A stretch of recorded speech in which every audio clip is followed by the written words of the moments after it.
You're about to learn why the key of B is a vastly underrated key on the guitar. We can use this B string to make some beautiful open chords, and I'm going to show you so that you can use them in your own music, your own songs, or just covering other people's songs. I'm going to start you off with an alternate B chord. This works as a replacement for a B in many cases, not all, but it sounds so beautiful, and it sounds like this.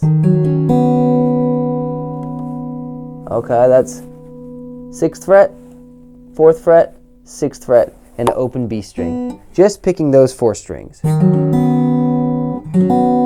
Oh my goodness. And at the end of the video, stick around because I'll show you a way that you can put all these chords together to make it sound really good.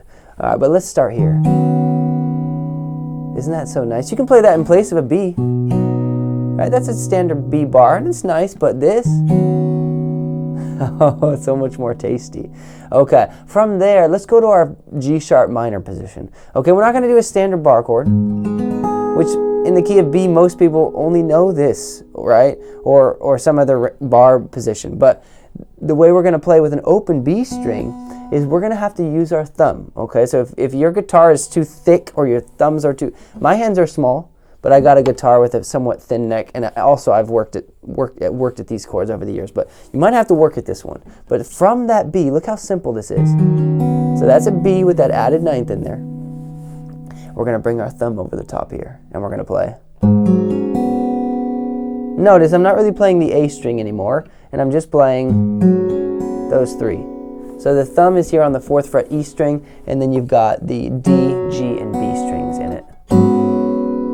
Oh, I love that. Okay, so that's a G sharp minor with an added C sharp in it. This being the C sharp, okay? So putting them together. All right. If these chords are too difficult for you, make sure you take my 12-day quick chords course because it's going to help you out with just being smoother and faster with your basic chords first before you get to these. So check that out.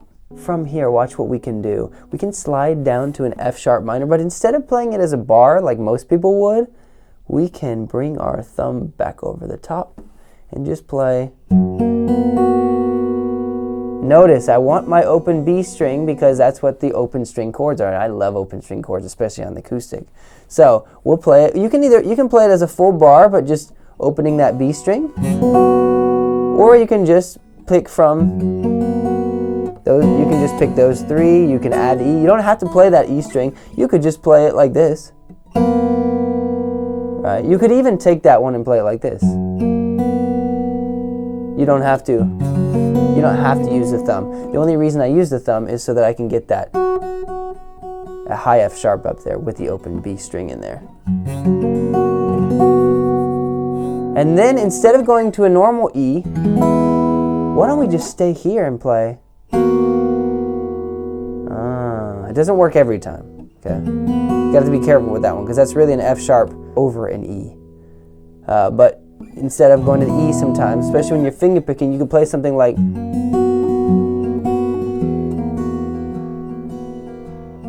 By the way, I used these chords yesterday when I was playing at church. I was playing the song Gratitude. I played that for a B, and then I played that for my G sharp minor, and then I played my F sharp major here, and then I played the E here.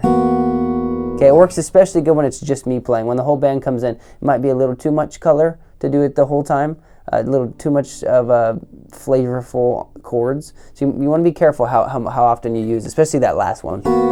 If you wanted to make it a more standard E without moving too far, you could just take the E off and put the ring finger here. And you could put that there.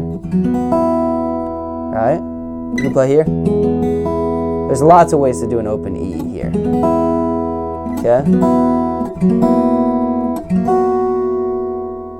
Alright? You could go to the normal E position. Okay, now there's also something else we can do here. Instead of playing, when we play this here, it's an alternate B, back to our first chord, right? But when we take it down 2 frets, we get something more like a C sharp minor, 7. But then if we put our thumb on, and then if we take down to here,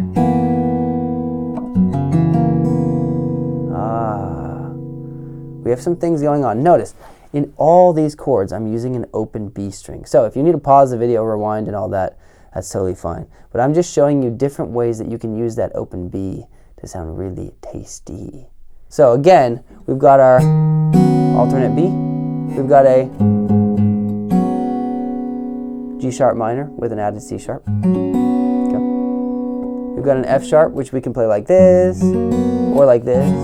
If we want that high F sharp in there, we can keep that thumb on. And then we can go down to an E, or we can play an E like this, or we can play an E here.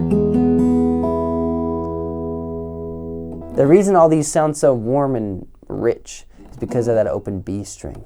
So let's do a little progression that we can put together and wrap this video up. We're going to start from the alternate B, the B add 9, right?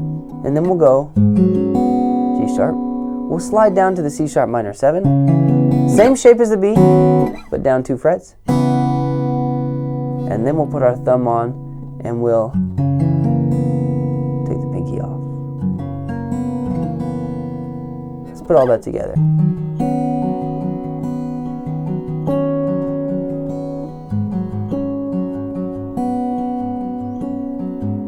Down to the C sharp.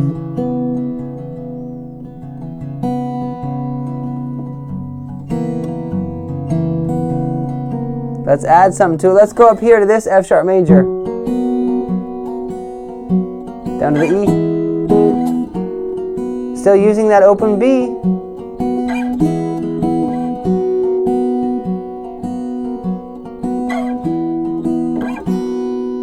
And we'll finish with an open B. Using that open B string, if I use my same shape as the F sharp, but take it here, I have a nice round B chord. I know that was a lot to throw at you and it wasn't very organized, but that's because it's kind of like there's just so many options, so many ways to take it. So hopefully you found that useful. If you did, please leave a comment and I look forward to seeing you on my next video.